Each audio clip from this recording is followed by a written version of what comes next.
Welcome to Washington Post Live. I'm David Ignatius, a columnist at the Post. Today on our continuing series, The Path Forward, our guest is Brad Smith, President and Vice Chair of Microsoft and one of the tech industry's clearest thinkers about problems ahead. Brad has just issued a revised edition of his 2019 book, Tools and Weapons, The Promise and Peril of the Digital Age, to provide an updated roadmap of what we can expect to see in years to come. Brad, thank you so much for joining us today. Well, thank you, David. It's always great to be with you, and I'm sure we'll have another really interesting conversation. Great. Well, let's jump into it. I want to begin with cybersecurity, where you've added a new chapter that focuses on the unprecedented hacking attack that Microsoft and other tech firms started to become aware of in November 2020. It came to be known as the SolarWinds attack because that was the name of a relatively small tech company that had a piece of software called Orion, whose regular updates got penetrated by an attacker and were sent out to 38,000 odd customers, including this malicious software. Pick up the story there, if you would, because it's a pretty good detective yarn, pretty scary one. Starting with Yttrium, which is the villain. What's Yttrium? Well, it's the code name used inside Microsoft for the Russian Foreign Intelligence Service. And as you point out, my co-author, Carol Ann Brown, and I decided to update our book. And we wrote this particular new chapter and made it chapter 1, because as the events unfolded at the end of last year, I do think it was an eye-opening opportunity, frankly, for all of us that live at this intersection of technology and society. We first got a call from FireEye, one of the world's leading cybersecurity firms. They began to realize that they had been hacked. They quickly suspected this actor. We started working with them. In some ways, I do feel like it's a 21st century digital version of sort of classic Sherlock Holmes in terms of following the breadcrumbs, unraveling the mysteries, and ultimately, perhaps most importantly, just recognizing the growing severity and sophistication of the threats that we face and the broadening need for more responses and more effective responses to them. You write, Brad, that you had, I think the number was 500 Microsoft employees who were working full time to try to find and gather those breadcrumbs. Tell us how big a part of Microsoft's operations this sort of cybersecurity work is now. Well, it is hugely important. We're a big company, so we have around 170,000 employees worldwide. But it's hard to say that there is much that is more important than cybersecurity, given the issues that it is creating. And it really affects us in two very distinct ways as a business. One is there's the security of our products that we focus on, and then second, we have security products and services, a security business. And what we specifically did when the SolarWinds events started to play themselves out is we moved engineers from other work so that they could help us identify which customers were being attacked. A lot of this involves real digital sleuthing, identifying the specific techniques and procedures that an attacker is using.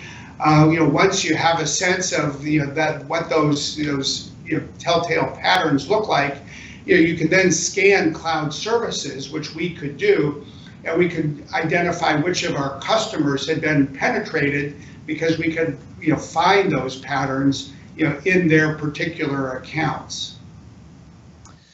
You note that you shared information, cooperated with the U.S. government as your forensics people were pursuing this, in particular with the NSA and CISA, the cybersecurity agency that's part of the Department of Homeland Security.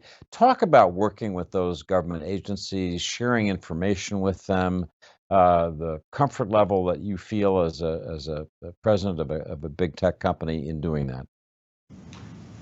I would say a few things. I mean, the first thing is perhaps an obvious one. You cannot solve a problem like cybersecurity if information is captured and held in a lot of different silos.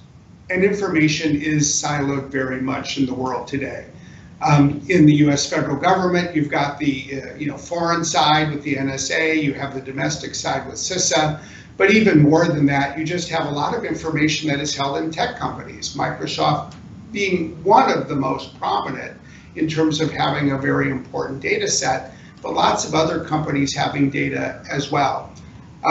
We definitely needed to push ourselves, and we did, to get out and share more information with both the NSA and CISA. You have to do this in a way that protects people's privacy, but I don't think that proved to be a difficult problem. We could identify information about what we were seeing without disclosing information on specific customers or certainly on anything relating to an individual.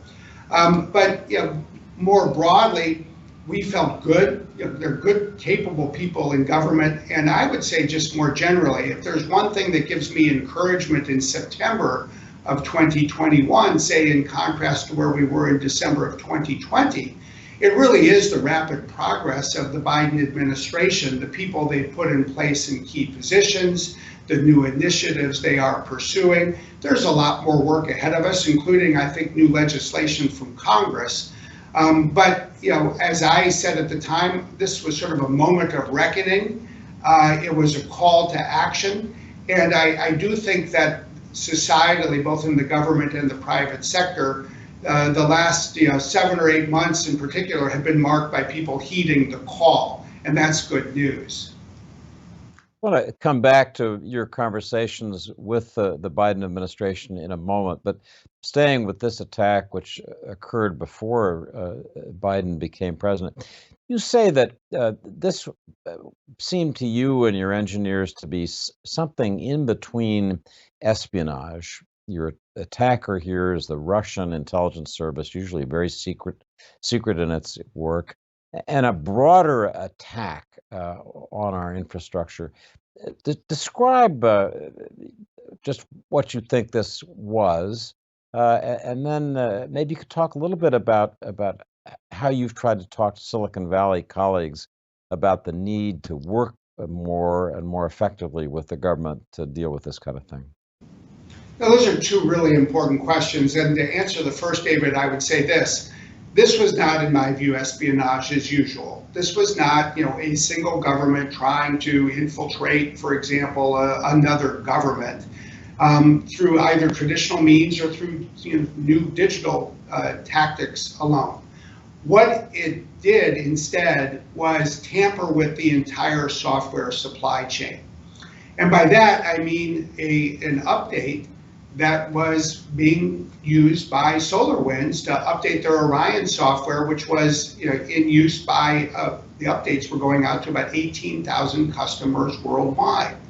And if there is a principle that you see in international law and international norms, it is this notion of avoiding indiscriminate harm, especially indiscriminate harm to civilians and civilian infrastructure.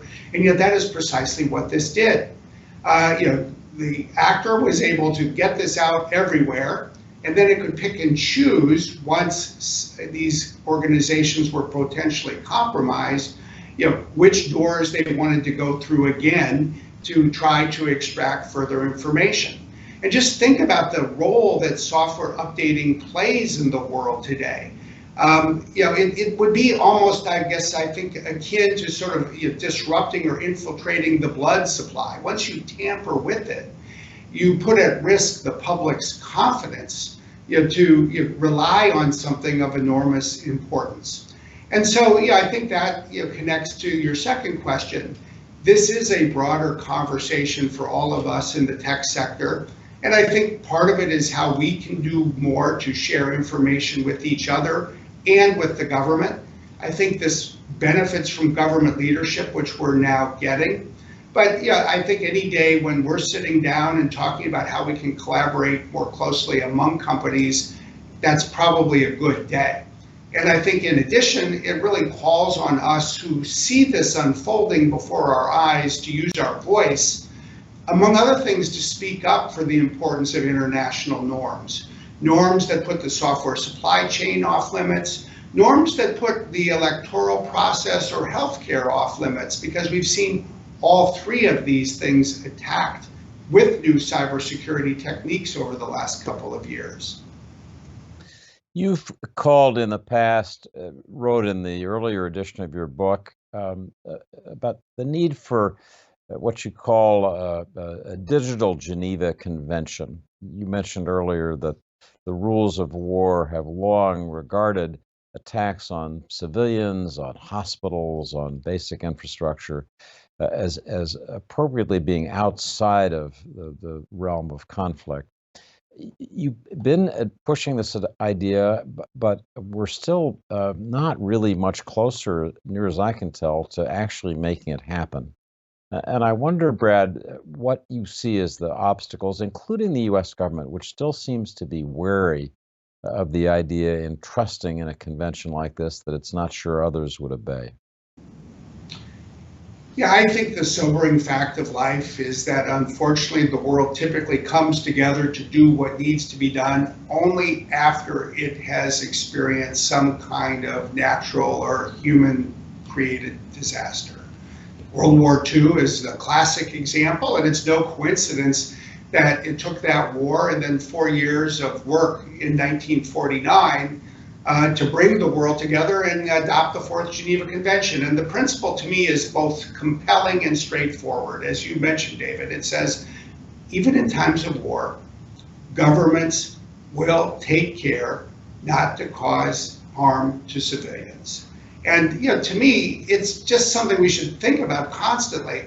If we said we won't harm civilians in a time of war, why should we for a moment tolerate this kind of harm to civilians in what is supposed to be a time of peace? Now, I gave a speech 4 years ago, and it wasn't at the end of the equivalent of World War II. So, I would say we've been raising awareness, building support. I do think that it is such an important time for the US government now to lean into this in a bigger way. The Trump administration was an administration that was not enthusiastic about multilateralism in any form. But multilateralism and multi-stakeholderism moved forward. There was the Paris Call that was adopted in 2018. 76 governments around the world have signed it. More than 1,000 organizations have, but not yet the United States government. And I think that would be a good first step for this administration to say we are rejoining the rest of the world, and then to build from there. Let's not wait for a disaster before what frankly we all recognize or should recognize needs to be done, and that is to put some of these kinds of attacks off limits. Let me ask you one more question about these recent hacks, and then I want to turn to your conversations with the Biden administration.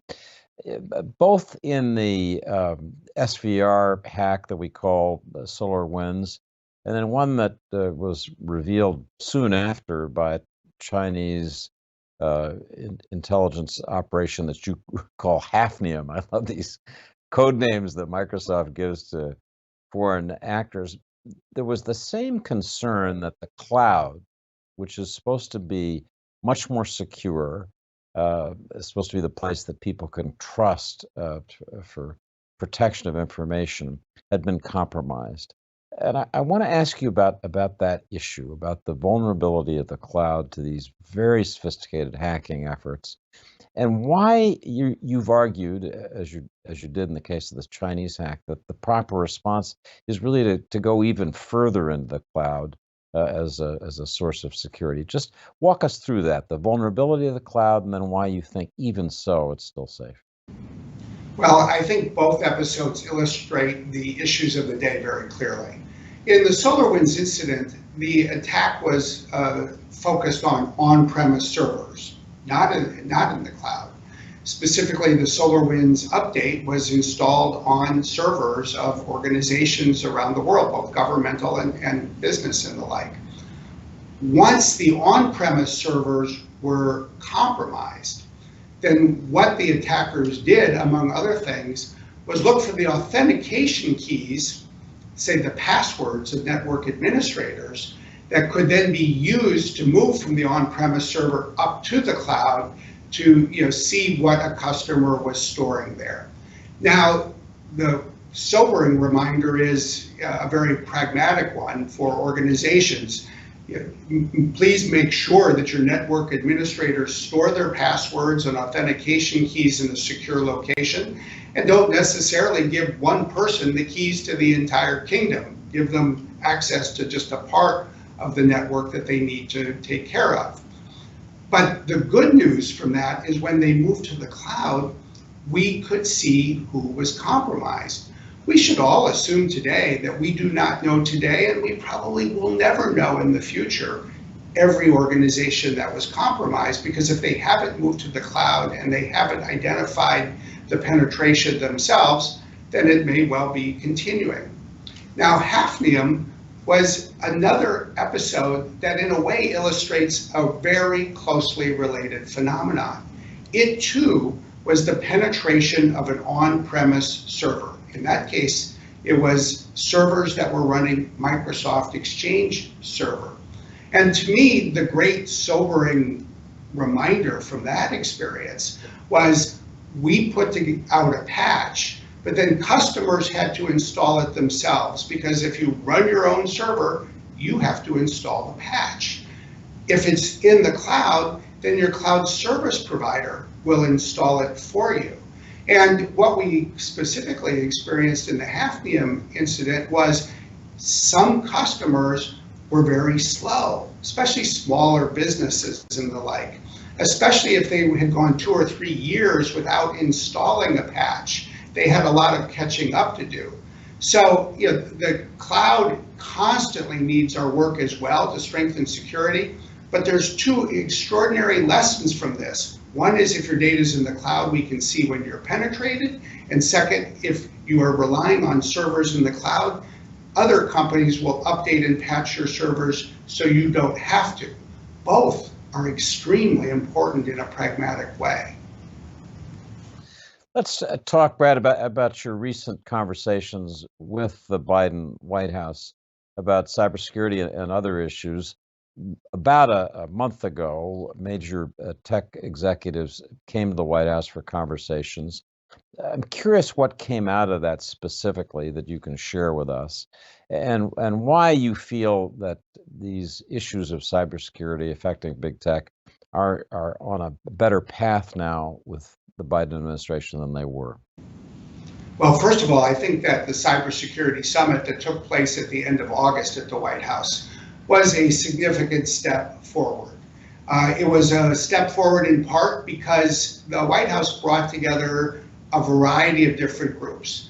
There were a half a dozen tech companies, a half a dozen sort of insurance and financial services companies, a similar number of companies in the energy and critical infrastructure space, and a similar number of organizations from the education space. And the first thing that should tell us is what is so clearly the case. If we're going to strengthen cybersecurity, it will require a whole of society effort that brings us all together. I do think that when you look beyond that, there are 3 other things that I would note.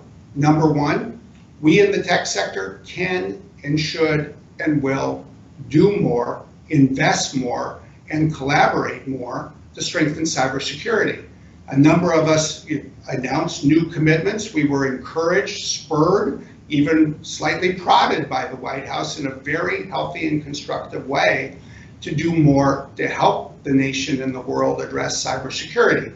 You saw us at Microsoft announce that we invest $20 billion over the next 5 years. We're bringing to the table $150 million of short-term engineering services just to help the government modernize. The second thing that I thought was really interesting and important was, frankly, the focus on insurance. Because when you think about the world today, whenever you have a problem and you need consumers or organizations to do more, insurance plays a significant role in helping make those risks economically sensible for organizations to address. Think of us all as drivers of cars. We know that if we avoid getting speeding tickets, we'll keep our insurance rates down. So you add this financial incentive. Well, part of what we need today is to encourage more organizations to adopt all of the cybersecurity best practices that have been created. And I think we're recognizing that the insurance industry has a role to play. And finally, the education sector is of vital importance. We face a very substantial shortage of cybersecurity professionals in the United States. I think that's one of the reasons that organizations are not moving faster to implement best practices. And it's so clearly that there is a real opportunity for us to work together, for community colleges to do more, for businesses to do more to train their people, for tech companies to lean in. And I think the summit, helped point the way. You're going to see more action in the weeks and months ahead on that front as well. So you have lauded the Biden administration for doing more and better, but you also express in your new book worries about continued silos of information in the federal government and in the private sector. We have at the White House Ann Neuberger, formerly of the NSA, as a deputy national security advisor overseeing these issues. We have a director of CISA at Department of Homeland Security, but we don't really have a government-wide cyber czar, as near as I can tell, who really has the kind of authority to absolutely drive policy everywhere. Does the federal government need to do more if it's really going to face up to the seriousness of this threat to break down the silos? Well, I think we're going to need a government that can work as a single, well-coordinated team, and the team is going to need to include participants in an appropriate way from the private sector as well. I'm hopeful, encouraged, and I would dare say even optimistic, but as you say, there's a lot of work ahead for all of us. Congress included in the National Defense Authorization Act last year a provision that required the administration to put in place, someone closer, David, to what you described, and Chris Inglis, who's highly respected, is in that job. You do obviously, then have Jen Easterly at CISA. You have Ann Neuberger in the White House. We have the NSA. Things are moving in the right direction. We do have this challenge as a government because we look at the foreign side and then we look at the domestic side. They're in different parts of the government. And yet, what we see at Microsoft, because we have a global company, we have data centers around the world, ultimately you do need a globally integrated data capability. That doesn't mean that you necessarily need to bring all of the data together in a single data set, but you have to find ways to federate data so you can identify the patterns as they're emerging. I think the government recognizes this, and Neuberger recognizes this as well, and more work ahead. But I will say I feel that things are going in the right direction and at a fast pace. That's encouraging. Let me switch course a bit in our remaining a few minutes, Brad, and ask you about the attacks on big tech that you read in a lot of publications, that you hear from members of Congress, that are clearly out there. People are angry at big technology companies, that they feel that they're so powerful they can be abusive. Your company, Microsoft, famously was sued in the 1990s in a huge antitrust case. That was a kind of fun foundational moment for your company.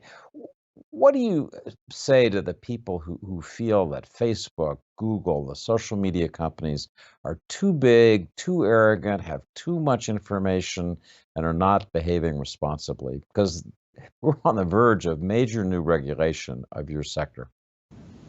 I think there's two things that are worth thinking about. I mean, look, Microsoft was the first graduate of what I call the School of Hard Knocks.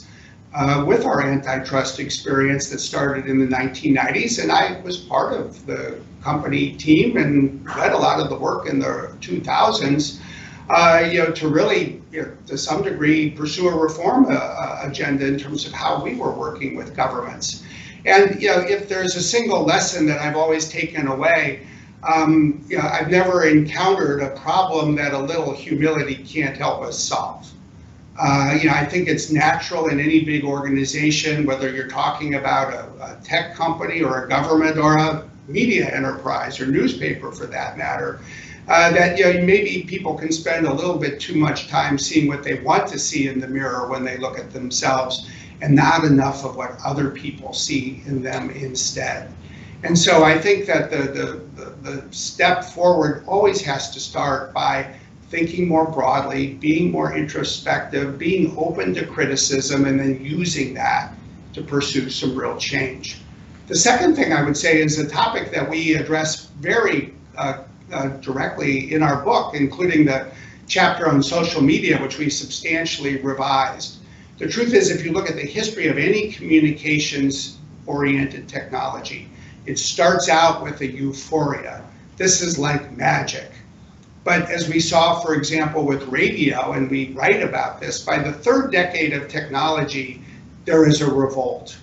People see the negative impacts of its ubiquitous application across society, and the time comes, frankly, when the creators of the technology need to step up and do more. They need to act with greater responsibility, and government needs to do more.